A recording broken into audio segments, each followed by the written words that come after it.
Good morning student. Today I start the next topic in chapter agriculture. Contribution of agriculture to the national economy, employment and output. ठीक, तो इसमें हम लोग क्या पढ़ेंगे कि नेशनल इकोनॉमी में एग्रीकल्चर का जो कंट्रीब्यूशन है, एम्प्लॉयमेंट में जो कंट्रीब्यूशन है और जो उसका आउटपुट है यानी कि जो उसका प्रोडक्शन है, इसके बारे में एग्रीकल्चर का कंट्रीब्यूशन जो है वो पढ़ेंगे नेशनल इकोनॉमी में. The Economic Survey 2017-18, which was released in Parliament before Union Budget 2018, had key implications for agriculture sector, which employs more than 50% of the total workforce in India and contributes around 17 to 18% to the country's GDP. 2017-18 में economic survey यानी कि एक आर्थिक सर्वेक्षण जो है वो government के द्वारा जो है वो पेश किया गया था. कब पेश किया गया था? उसको जो है 2018 के यूनियन बजट के पहले यानी कि पार्लियामेंट में, संसद में जो आपका यूनियन बजट, केंद्रीय बजट पेश किया जाता है, तो 2018 में जो यूनियन बजट पार्लियामेंट में पेश किया गया था उसके पहले जो है इकोनॉमिक सर्वे 2017-18 का उसको रिलीज़ किया गया था, उसको सरकार के द्वारा जारी किया गया था. हैड की इम्प्लीकेशन फॉर एग्रीकल्चर सेक्टर, ठीक, जो कि एग्रीकल्चर सेक्टर के लिए क्या है, जिसका निहितार्थ जो है वो किससे है? एग्रीकल्चर सेक्टर से है, कृषि क्षेत्र से. Which employs more than 50% of the total workforce in India, जो कि इंडिया के टोटल वर्कफोर्स का 50% क्या करता है, लोगों को रोज़गार जो है वो देता है. यानी कि इंडिया की जो टोटल पॉपुलेशन है उसका जो 50% हिस्सा है वो आपके एग्रीकल्चर सेक्टर में जो है वो लगा हुआ है. यानी कि इन 50% लोगों को एग्रीकल्चर से एम्प्लॉयमेंट या रोज़गार जो है वो मिलता है. And contributes around 17 to 18% to the country's GDP.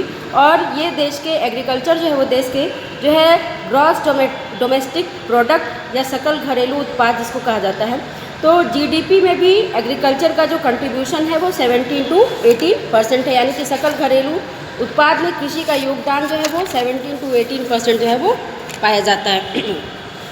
Registered A declining trend from 1951 onwards, yet its share in providing employment and livelihood to the population continues to be as 63% in 2001. अगर देखा जाए तो इंडिया में 1951 के बाद से ही agriculture sector में जो है वो डिक्लाइनिंग ट्रेंड यानी कि झुकाव की प्रवृत्ति या कम होने की प्रवृत्ति जो है वो आती जा रही है. हालांकि ये देश के पॉपुलेशन के लगभग 2001 के अकॉर्डिंग देश के 63% लोगों को ये क्या करता है, लिवलीहुड यानी कि जीविका का साधन जो है वो देता है और एम्प्लॉयमेंट भी जो है वो क्या करता है, प्रोवाइड करता है. यानी कि 2000 मतलब अगर हम देखें तो 1951 के बाद से ही इसमें डिक्लाइनिंग की GDP gross domestic product has registered A declining trend from 1951 onwards. अगर हम देश के जीडीपी को देखें तो देश के जीडीपी में 1951 के बाद से ही एग्रीकल्चर का जो कंट्रीब्यूशन है वो क्या हो रहा है, धीरे धीरे उसमें डिक्लाइन जो है वो होता जा रहा है. यानी कि धीरे धीरे कम होने की प्रवृत्ति जो है वो पाई जा रही है. हालांकि जो आपका एग्रीकल्चर सेक्टर है वो 2001 के अकॉर्डिंग देश के टोटल पॉपुलेशन के 63% लोगों को लिवलीहुड और एम्प्लॉयमेंट जो है वो क्या करता है, प्रोवाइड करता है. यानी कि जीविका का साधन और रोज़गार जो है वो प्रदान करता है. Agriculture sector targeted growth 4% of GDP, achieved growth 33% of GDP in 11th 5-year plan. और अगर हम एग्रीकल्चर सेक्टर को देखें तो 11th 5-year प्लान में एग्रीकल्चर सेक्टर का जो ग्रोथ रखा गया था वो 4%, जीडीपी का 4% रखा गया था, जबकि जो ग्रोथ अचीव किया गया वो जीडीपी का कितना था, 33% था. Considering the importance of the agriculture in India, the government of India made concentrated efforts to modernize agriculture act. भारत में एग्रीकल्चर के इम्पोर्टेंस को समझते हुए गवर्नमेंट ऑफ इंडिया के द्वारा जो है एग्रीकल्चर सेक्टर को मॉडर्नाइज करने पर अपना ध्यान जो है वो क्या किया गया है, कंसंट्रेटेड किया गया है. यानी कि एग्रीकल्चर सेक्टर को आधुनिक बनाने के प्रयासों की तरफ अपना ध्यान जो है वो केंद्रित किया गया है.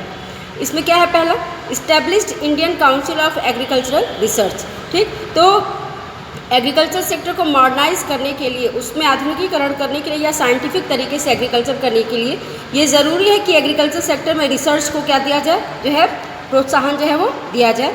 जिससे कि नए नए जो है वो रिसर्च जो है वो हो सके और अच्छी क्वालिटी की जो है अधिक उत्पादन देने वाली हाई प्रोडक्शन वाली हाई यील्डिंग वैरायटी सीड्स को प्रोड्यूस जो है वो किया जा सके।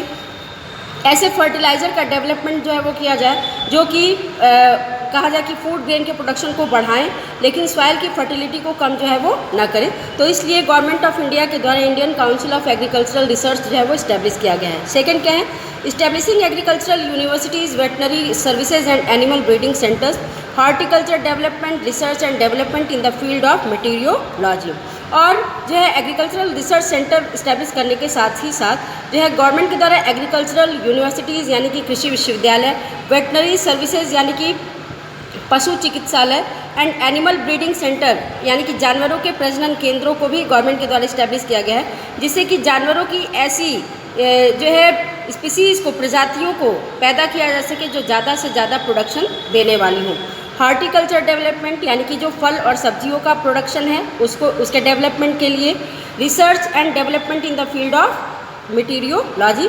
तो हॉर्टिकल्चर के डेवलपमेंट के लिए और साथ ही रिसर्च के लिए और साथ ही मटीरियोलॉजी के क्षेत्र में यानी कि मौसम विज्ञान के फील्ड में, मौसम विज्ञान के क्षेत्र में डेवलपमेंट के लिए गवर्नमेंट के द्वारा जो है कई तरह के वर्क जो है वो किए जा रहे हैं।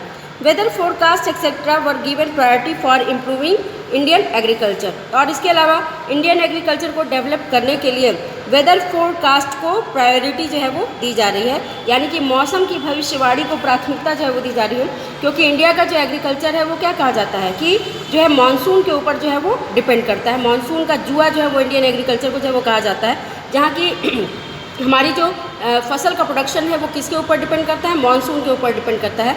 अगर मानसून अच्छा हुआ तो फसल अच्छी होगी और अगर बारिश कम हुई तो फसल क्या हो जाएगी, ख़राब हो जाएगी। बारिश ज़्यादा होने और बारिश कम होने दोनों का ही इम्पैक्ट जो है वो इंडियन एग्रीकल्चर पर जो है वो पड़ता है, और इसलिए वेदर फोरकास्ट को इंडियन एग्रीकल्चर में प्रायोरिटी जो है वो दी जा रही है, जिससे कि भविष्यवाणी उसकी की जा सके। ठीक, Indian farmers are facing a big challenge from international competition. और इसके साथ ही साथ इंडियन जो फार्मर हैं उनको इंटरनेशनल कंपटीशन में यानी कि अंतर्राष्ट्रीय प्रतियोगिताओं में चैलेंज का, चुनौतियों का सामना जो है वो करना पड़ता है। Our government is reducing public investment, subsidy on fertilizers, power leading to increase in the cost of production. और दूसरी तरफ हमारी सरकार जो है वो क्या कर रही है कि पब्लिक इन्वेस्टमेंट को क्या कर रही है, घटा रही है, यानी कि एग्रीकल्चर में जो एग्रीकल्चरल सेक्टर में जो सार्वजनिक निवेश था, पब्लिक इन्वेस्टमेंट था, उसको रिड्यूस करती जा रही है। फर्टिलाइज़र और पावर यानी कि जो आपका रासायनिक उर्वरक है, खाद है, और जो पावर है यानी कि जो बिजली है, उस पर भी सब्सिडी क्या कर रही है गवर्नमेंट जो है वो कम कर रही है। Leading to increase the cost of production, इसकी वजह से क्या हो रहा है कि किसानों के फसल के उत्पादन का जो कॉस्ट हो रहा है, यानी कि जो लागत उसकी लग रही है वो क्या हो रही है, धीरे धीरे इंक्रीज जो है वो होती जा रही है, यानी कि उसकी लागत क्या हो रही है, बढ़ रही है। Along with farmers are withdrawing their investment from agriculture, causing a downfall in the employment in agriculture. और इस वजह से जो आपके फार्मर हैं वो क्या कर रहे हैं, एग्रीकल्चर सेक्टर से अपना इन्वेस्टमेंट जो है वो क्या कर रहे हैं, विड्रॉ करते जा रहे हैं, कम जो है वो करते जा रहे हैं, और जिसका रिजल्ट या जिसका परिणाम जो है वो क्या हो रहा है, एग्रीकल्चर सेक्टर में एम्प्लॉयमेंट में भी डाउनफॉल जो है वो देखा जा रहा है। यानी कि एग्रीकल्चर सेक्टर में जो रोज़गार क्रिएट होता था, जनरेट होता था, वो धीरे धीरे क्या हो रहा है, कम होता जा रहा है। नेक्स्ट टॉपिक है फूड सिक्योरिटी यानी कि खाद्य सुरक्षा। In order to ensure availability of food to all sections of society, our government carefully designed a national food security system। ठीक, तो सोसाइटी के यानी कि समाज के सभी वर्गों को फूड अवेलेबिलिटी इंश्योर करने के उद्देश्य से, यानी कि खाद्यान्न की उपलब्धता को सुनिश्चित करने के उद्देश्य से हमारी जो गवर्नमेंट है उसके द्वारा जो है food security system, national food security system को केयरफुली जो है वो डिज़ाइन किया गया है, जिससे कि हमारे देश के या हमारे समाज के सभी वर्गों के लोगों को खाद्यान्न की उपलब्धता जो है वो क्या हो सके, सुनिश्चित हो सके, फूड की अवेलेबिलिटी जो है वो हो सके। It consist of 2 components, buffer stock and public distribution system. और इसके 2 कंपोनेंट हैं, buffer stock and public distribution system. ये 9th क्लास में भी हम लोग जो है वो पढ़ चुके हैं। PDS और public distribution system provides food grains and other essential commodities at subsidized price in rural and urban areas। PDS system का मतलब क्या है, पब्लिक डिस्ट्रीब्यूशन सिस्टम यानी कि सार्वजनिक वितरण प्रणाली, जो कि क्या करता है कि हमारे देश के रूरल और अर्बन एरिया के यानी कि शहरी और ग्रामीण क्षेत्रों के जो लोग हैं उनको इसेंशियल कमोडिटीज़ यानी कि आवश्यक वस्तुएं जो हैं सब्सिडाइज्ड प्राइस पर यानी कि सरकार के द्वारा जो छूट दी गई है उस सब्सिडी वाले प्राइस पर उन लोगों को फूड ग्रेन प्रोवाइड जो है वो किया जाता है इस पब्लिक डिस्ट्रीब्यूशन सिस्टम के अंतर्गत। इसका एग्जांपल जो है वो क्या है, आपका राशन या कोटे की दुकान है जो कि गवर्नमेंट से लाइसेंस लेकर के जो है वो खोले जाते हैं। वहाँ पे गवर्नमेंट के द्वारा फूड ग्रेन को प्रोवाइड किया जाता है और गवर्नमेंट के द्वारा जो प्राइस तय की गई है, निश्चित की गई है, उसी प्राइस पर इस सिस्टम के थ्रू जो रूरल और अर्बन एरिया के लोग हैं उनको इसेंशियल फूड ग्रेन या इसेंशियल कमोडिटीज़ जो है वो प्रोवाइड की जाती हैं। India's food security policy has a primary objective to ensure availability of food grain to the common people at an affordable price. India का जो फूड सिक्योरिटी पॉलिसी है उसका जो प्राइमरी ऑब्जेक्टिव है यानी कि जो उसका प्राथमिक उद्देश्य है, उसका उद्देश्य क्या है कि जो है आपके कॉमन पीपल को यानी कि सामान्य आदमी को, एक आम नागरिक को जो है अफोर्डेबल प्राइस पर, अफोर्डेबल प्राइस यानी कि उचित मूल्य पर फूड ग्रेन की अवेलेबिलिटी जो है वो इंश्योर हो सके। यानी कि उचित मूल्य पर एक आम नागरिक को फूड ग्रेन या खाद्यान्न की उपलब्धता जो है वो सुनिश्चित करना ही जो है फूड सिक्योरिटी पॉलिसी का क्या है, प्राइमरी ऑब्जेक्टिव है। It has enabled the people living below the poverty line to have access to food. और ये क्या करता है कि जो पॉवर्टी लाइन के नीचे यानी कि जो गरीबी रेखा के नीचे रहने वाले जो लोग हैं उन लोगों तक फूड की पहुंच को क्या करता है, सुनिश्चित जो है वो करता है। या कहा जाए कि गरीबी रेखा से नीचे रहने वाले लोगों को लोगों तक ये खाद्यान्न की पहुंच को क्या करता है, सुलभ जो है वो बनाता है, आसान बनाता है, क्योंकि ये अफोर्डेबल प्राइस पर गवर्नमेंट के द्वारा जो है प्रोवाइड जो है वो कराया जाता है। Food corporation of India FCI is responsible for procuring and stocking food grain, whereas distribution is ensured by public distribution system. Food corporation of India यानी कि FCI जो है वो क्या करता है, वो जो है फूड ग्रेन का जो है स्टॉक करता है यानी कि भंडारण करता है और उसको प्रोक्योर करता है यानी कि उसको सुरक्षित जो है वो रखता है। Where is distribution is insured by public distribution system, और जिससे पब्लिक डिस्ट्रीब्यूशन सिस्टम यानी कि जो सार्वजनिक वितरण के अंतर्गत राशन या कोटे की दुकान खोले जाते हैं वहाँ से इसका जो है डिस्ट्रीब्यूशन क्या होता है, इंश्योर होता है, यानी कि उसका वितरण जो होता है वो सुनिश्चित होता है। यानी कि पब्लिक डिस्ट्रीब्यूशन सिस्टम के अंतर्गत सरकार के द्वारा जो राशन या कोटे की दुकानें खोली जाती हैं FCI ही उनको क्या करता है, जो है वो फूड ग्रेन जो है वो क्या करता है, प्रोवाइड जो है वो करता है। Why implications of food security programme are not a success. ठीक, अब हम लोगों का फूड सिक्योरिटी प्रोग्राम जो है वो लागू तो किया गया है लेकिन वो बहुत ज़्यादा सक्सेसफुल जो है वो क्या है, नहीं है। Implementation of food security programme are not a success. ठीक, क्यों इसको सफलतापूर्वक जो है वो लागू नहीं किया जा सका। The government use to provide subsidize on agriculture inputs such as fertilizer, power and water. हमारी जो सरकार है वो क्या करती है, लोगों को सब्सिडी जो है वो क्या करती है, प्रोवाइड करती है। एग्रीकल्चर में जो इनपुट्स यूज़ किए जाते हैं, इनपुट्स का मतलब क्या होता है, जिन चीज़ों का यूज एग्रीकल्चर के प्रोडक्शन में किया जाता है उसको हम क्या कहते हैं, इनपुट कहते हैं या आगत कहते हैं।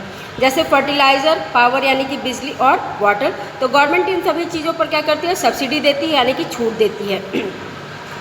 These subsidies have now reached unsustainable level and have also led to large scale inefficiencies in the use of these scarce food।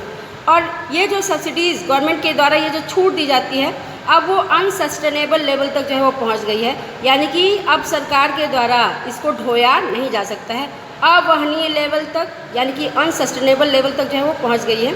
And have also led to large scale inefficiencies to use of these scarce input. और इन जो scarce input है यानी कि ये जो दुर्लभ क्या है, संसाधन है, उसका लार्ज स्केल पर इसको लागू करने में या इसको यूज़ करने में इनएफिशिएंसीज जो है यानी कि बहुत सारी अक्षमताएं या दुर्बलताएं या कमियां जो हैं वो इसको यूज़ करने में है, इसके प्रयोग करने में हो रही हैं। The high MSP subsidize in input and committed FCI purchase have disordered the cropping pattern. Wheat and paddy crop are grown more for MSP. They get mostly in Punjab and Haryana.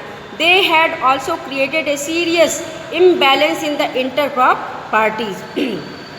अब government के द्वारा जो है वो inputs और जो